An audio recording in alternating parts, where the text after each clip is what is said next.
नमस्कार, मी बसवराज पाटील, जत तालुका अध्यक्ष, जनसुराज्य शक्ती पक्ष। आज सध्या सुरू असलेल्या जत नगर परिषद निवडणूक 2025 या निवडणुकीमध्ये आपण सर्व जतकर चाणाक्ष आणि हुशार मतदार आहात। प्रत्येक वेळेला मतदान करतो तसं नाही आहे, यावेळेचं निवडणूक एक वेगळ्या स्टेपवर येऊन पोहोचलेले आहे।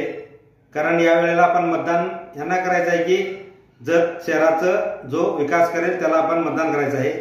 आणि गेल्या 12 ते 13 वर्ष झालं जत नगर परिषद होऊन, तरी सुद्धा जतमध्ये अजून ग्रामपंचायतमध्ये जे ग्रामपंचायत स्तरावर जे विकास होतोय ते सुद्धा जत नगर परिषद म्हणजे नगरच वाटत नाही अजून आपल्या जतमध्ये। कारण का आतापर्यंत गेलेले निवडून गेलेले नगरसेवक, निवडून गेलेले नगराध्यक्ष जे दुर्लक्षित निवडणुकी प्रत्येक आपण निवडणूक जिंकल्यानंतर परत जत शहराकडे दुर्लक्ष केलेले आहे। मग पण या वेळेला आपण विकासाच्या दृष्टीने विकासाचं धोरण ज्यांनी स्वीकारलेलं आहे आणि विकासाचं धोरण विजन घेऊन जे जात आहेत त्यांना आपण मतदान करायचं आहे।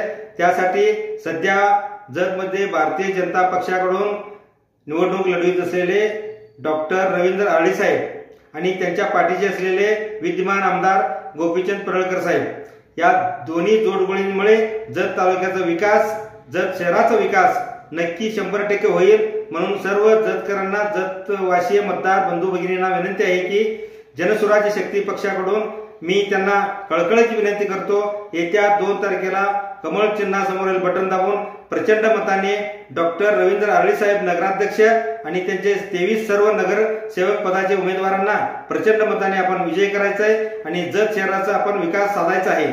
आणि गेल्या अनेक वर्षापासून जत तालुका मागास राहिलेला होता, पण सध्या 1 वर्षापासून जेव्हा गोपीचंद पडळकर साहेब निवडून जतमध्ये आमदार झाले तेव्हापासून सध्या आरटीओ ऑफिस, मुंबईचं एमआयडीसीचं कार्यरत काम चालू आहे आणि जतमध्ये रस्त्याचं प्रत्येक ठिकाणी त्यांनी मोठा फंड दिलेला आहे। आणि विशेष करून जत शहरातील महात्मा बसवेश्वरांचा पुतळा आणि राज्यमाता अहिल्यादेवी होळकर यांच्या पुतळ्यास त्यांनी मोठा निधी उपलब्ध करून दिलेला आहे। त्या पुतळ्याचं काम आता जोरदारपणे सुरुवात आहे। त्याबद्दल जतवासियांकडून गोपीचंद पडळकर साहेब यांचं कितीही आभार मानलं तरी कमी आहे। आणि उद्या इथून पुढे 2-3 दिवसांमध्ये अनेक हेवे दावे, अनेक विरोध पक्ष, अनेक अफवा, अनेक टीका करत असतात। त्यांच्या टीकेला भीक न घालता आपण जत मधील शुद्ध मतदार बंधू भगिनींनी कमळ चिन्हासमोरील बटन दाबून या सर्व सध्या सुरू असलेले आमदार साहेब आणि राज्यातले मुख्यमंत्री फडणवीस साहेब, देशातले पंतप्रधान मोदी साहेब हे साखळी बरोबर आपण जतला जोडायचं आहे, तरच फंड चांगल्या प्रकारे आपल्याला जत शहराला मिळून जतचा विकास होण्याला मदत होणार आहे।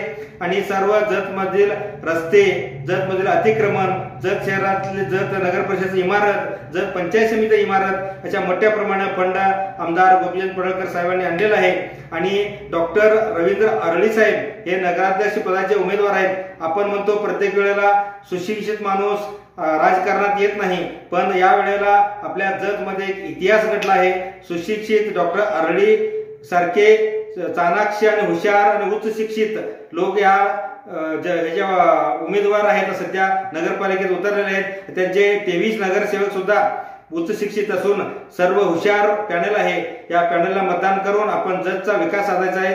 सर्व मतदार बंधूंना एवढंच विनंती करतो की येत्या 2 तारखेला कमळासमोरील बटन दाबून सर्वांनी मोठ्या मताधिक्याने अरळी साहेबांनी त्यांच्या 23 उमेदवारांना निवडून द्यावे अशी कळकळीची नम्र विनंती।